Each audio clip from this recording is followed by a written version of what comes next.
Estimado profesor Todorov, señor director del Museo de la Memoria y los Derechos Humanos, estimados profesores, profesoras, alumnos, alumnas, estimados amigos y amigas. El Museo de la Memoria y los Derechos Humanos, la Universidad de Georgetown y la Universidad Diego Portales han decidido, como ustedes sin duda ya saben, instalar la Cátedra de la Memoria. En torno a ella, y año tras año, estas tres instituciones convocarán a intelectuales y a profesores a reflexionar sobre el lugar que la memoria posee en la condición humana. Un esfuerzo como este, un esfuerzo que intenta mantener vivo el fuego de la memoria por la vía de reflexionar año a año sobre ella, requiere, por supuesto, me parece a mí, ser justificado.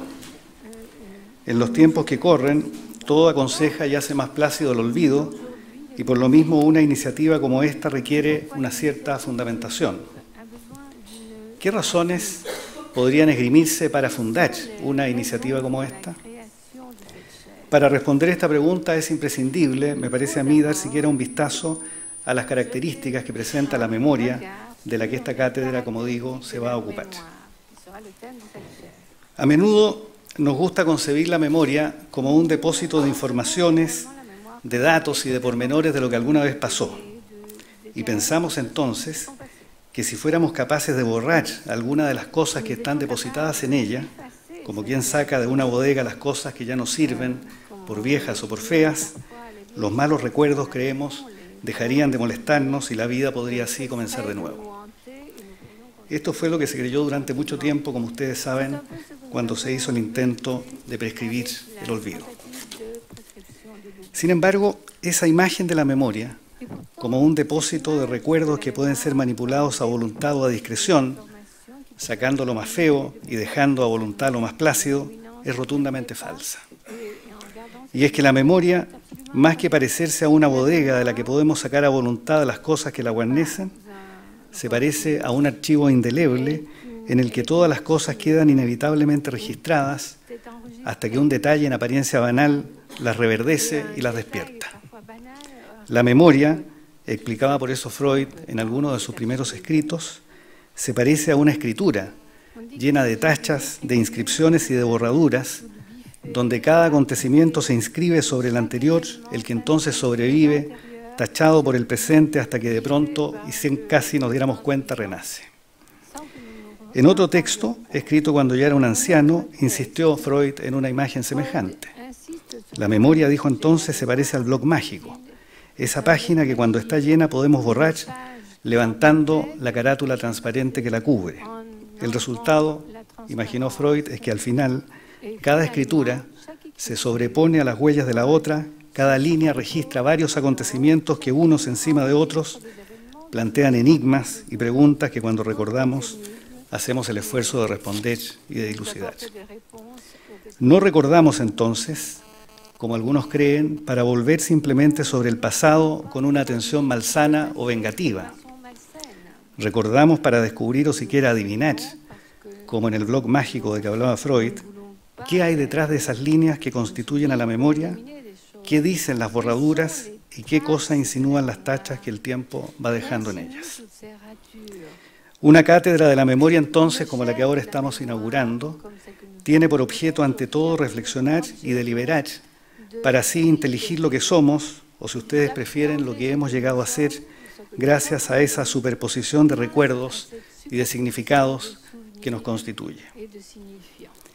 Al llevar a cabo esa tarea, la tarea, como digo, de inteligir lo que somos, escarbando la memoria, una cátedra como esta lleva adelante una tarea sin duda pública, una tarea que se relaciona con lo que constituye a fin de cuentas a nuestra comunidad política, porque la memoria, como el lenguaje, no es nunca un asunto privado, sino que es un asunto que se constituye en intercambio permanente con todos los otros. Los seres humanos, enseñaba Hegel, buscamos incesantemente que el valor que nos atribuimos a nosotros mismos y a las cosas sea aceptado y reconocido como tal por los otros, por una conciencia distinta de la nuestra.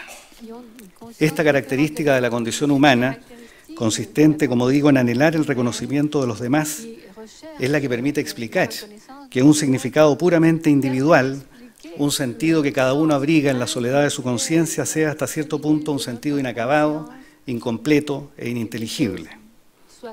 Ese sentido solo se completa cuando otra conciencia, cuando los demás, en una palabra, son capaces de acogerlo también. Por eso, la memoria se construye, se intelige o se reconstruye en diálogo con los otros, sea contando con los otros o contra los otros, pero sin poder nunca prescindir de ellos. La memoria, en otras palabras, es como el lenguaje que hablamos. Para existir requiere una andadura o un sostén que solo puede ser proporcionado por los demás.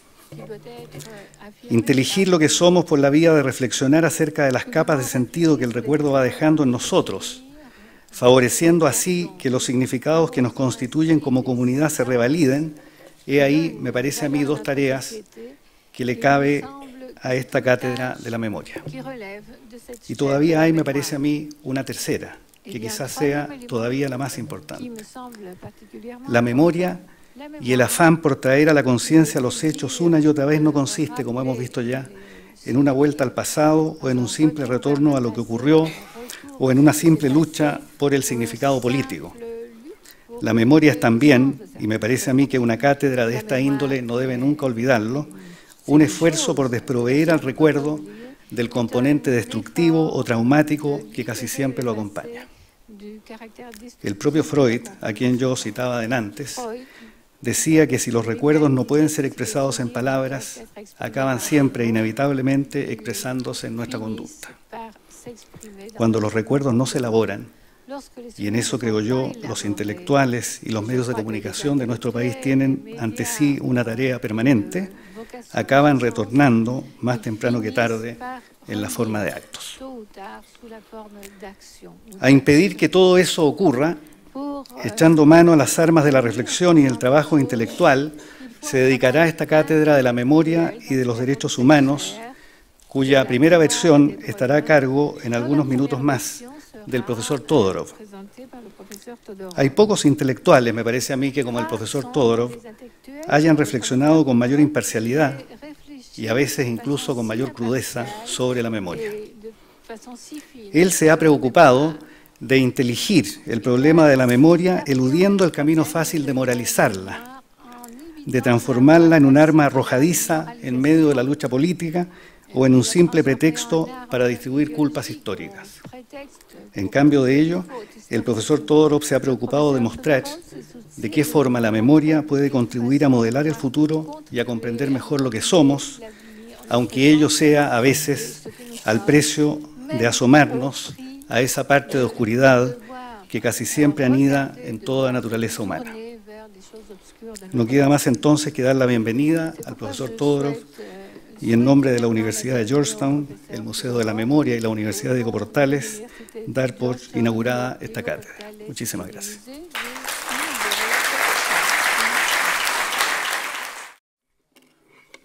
Bueno, quiero saludar en primer lugar a los directores del Museo de la Memoria que están presentes, al profesor Todorov, al rector Carlos Peña, a los invitados internacionales del seminario que se realiza mañana en la Universidad Diego Portales, Javier Echeverría, Marie-Claude Lavabre, Ernesto Garzón Valdés, Olivier Compañón y Jean-Jacques Krulyansky.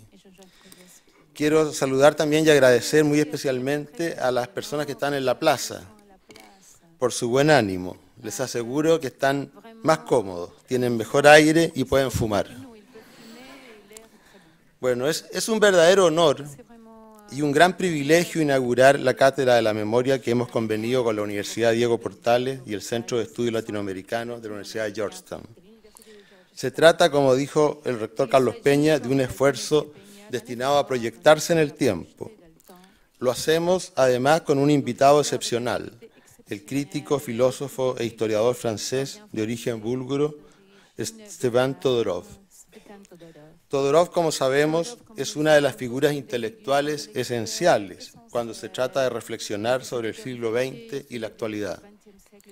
Nació el año 39 en Sofía, capital de Bulgaria.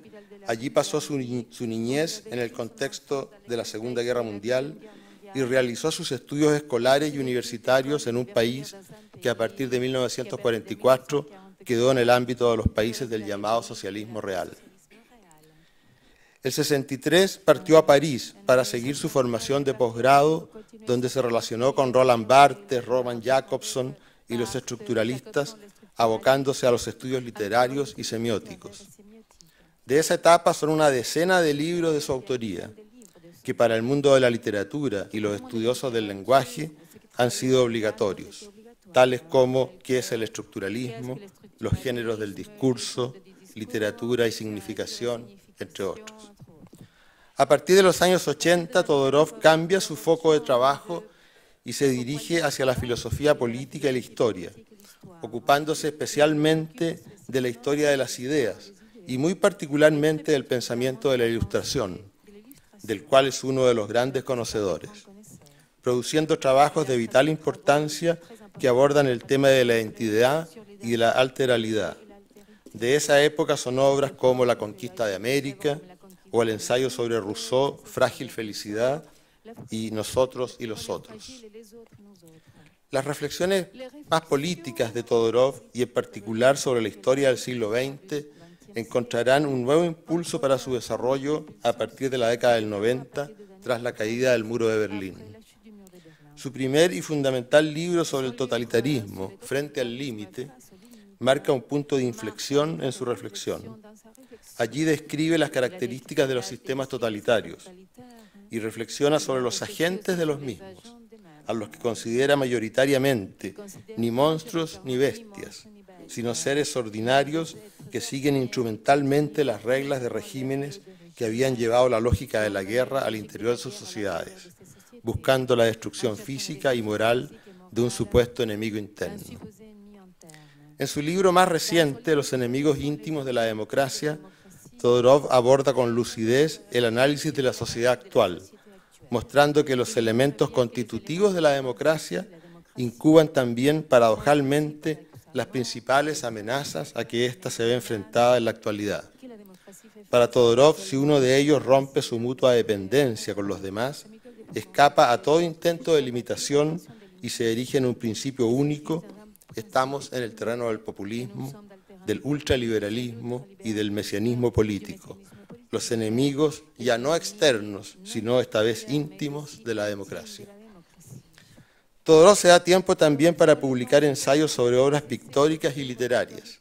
El más reciente, publicado en español, es Goya a la sombra de las luces, ensayo alucinante en el que reúne una aguda observación pictórica con el contexto histórico y la posición ideológica del notable pintor español. También en este plano es digno de destacar el ensayo Artistas y dictadores, en que analiza los peligrosos sueños totalizadores de ambos. Presentar el pensamiento de nuestro invitado me parece un esfuerzo descomedido y por completo ajeno a mis posibilidades. Pero si hubiera que definir a Todorov, me atrevería a decir que lo caracteriza es su rechazo al maniqueísmo, su capacidad de interrogar más allá los hechos, más allá de lo evidente, su humanismo radical, su extrema agudeza crítica y su moderación política, que lo lleva a buscar los equilibrios allí donde impera la ausencia de límites. El humanismo de Todorov es, por cierto, un humanismo crítico. Como todo humanismo, pone su fe en la razón y en el hombre, pero se distingue, como él mismo lo afirma en Memoria del mal, tentación del bien, por el reconocimiento del horror de que son capaces los seres humanos. Es decir, ya no se trata de un humanismo que hace el culto a la nobleza del hombre. Es un humanismo post-Auschwitz y post-Colima, y podríamos decir también post-Hiroshima y post-Pol Pot. Las pruebas que nos dio el siglo XX acerca de la infinita capacidad de crueldad del hombre. Se trata de un humanismo quizás desencantado de la naturaleza humana, pero también de un humanismo que afirma la posibilidad del bien, no de un hipotético triunfo universal del bien con mayúscula, no de la instauración del paraíso sobre la tierra, no de un bien que niegue la contradictoria condición humana, sino de un bien que permita al hombre y la mujer asumir su identidad concreta, apreciar, cuidar y amar a los otros. ¿Cómo conciliar esta ausencia de ilusiones sobre el ser humano con esta afirmación de que él es el fin de todo esfuerzo, de todo combate, de toda pasión, Ese es justamente, a su juicio, el desafío de los humanistas contemporáneos, y nuestro invitado nos advierte contra la desmesura, es decir, contra la voluntad ebria de sí misma, contra el orgullo de estar convencido que todo es posible, y también contra la ficticia separación de los agentes del mal de nosotros mismos. Dice, un acto solo es moral si los beneficiarios del mismo son los otros, y nos los exigimos a nosotros mismos. Dar lecciones de moral nunca ha sido un gesto virtuoso. No es posible entender el mal que llevan a cabo los otros si nos negamos a preguntarnos si no seríamos capaces de cometerlo nosotros también. Todorov, en sus múltiples libros, no esconde su propia historia ni desaparece tras una pretendida objetividad científica. Por el contrario, en su pasión por hacer del mundo un lugar mejor, él se asume como un jardinero de ese jardín imperfecto, ni enteramente determinado por las fuerzas que lo producen, ni infinitamente maleable por la voluntad de los poderosos, que según Montaigne es la sociedad y la existencia humana. Para nosotros, como Museo de la Memoria, lugar de afirmación de valores democráticos, el pensamiento de Todorov, especialmente sus reflexiones sobre la memoria, son una fuente de inspiración. Tenemos muy presentes sus reflexiones sobre los usos y los abusos de la memoria, cuando seleccionamos, clasificamos y decidimos qué y cómo mostrar las cosas. Confiamos en que la memoria y el tributo a las víctimas de la violencia, si se realiza con un afán de verdad y de justicia, sea un remedio contra la repetición de los males que azotaron a nuestra sociedad. Pero el propio Todorov nos advierte contra esta ilusión. Termino diciendo que presentar esta tarde a Todorov es cumplir con una idea respecto de lo que esta institución debe ser, un lugar para fortalecer los valores humanos, mirando nuestra experiencia chilena, pero alzando la vista un poco más allá de ella. Por eso trajimos en marzo a Fernando Botero con las obras de Abu Ghraib. Por eso vendrá en diciembre Mónica Weiss con su Lamento Polaco, y en 2013 la exposición Yuyanapac sobre la violencia desatada en Perú en los años 80. Como museo tenemos una responsabilidad que tiene que ver con el debate público de nuestro país. Especialmente nos parece relevante asumir esta responsabilidad de cara a una juventud que está participando con decisión y dice su palabra frente al Chile que tenemos. Traer entonces a personas como Todorov es un aporte a la construcción de un debate público más informado y en donde lo que pese sean los argumentos, antes que los prejuicios o el deseo de justificarse. Nos encontramos en este intento con Carlos Peña, rector de la Universidad Diego Portales, con quien, conversando en una itinerancia del museo en la ciudad de Puerto Montt, decidimos impulsar esta cátedra de la memoria como un aporte para alimentar un debate más amplio, más rico, más argumentado, más abierto a las experiencias de otras latitudes, una suerte de apertura para que cada año entre una corriente de aire fresco que nos traiga nuevas ideas y nos saque de esa tierra infértil de las certezas absolutas. Muchas gracias.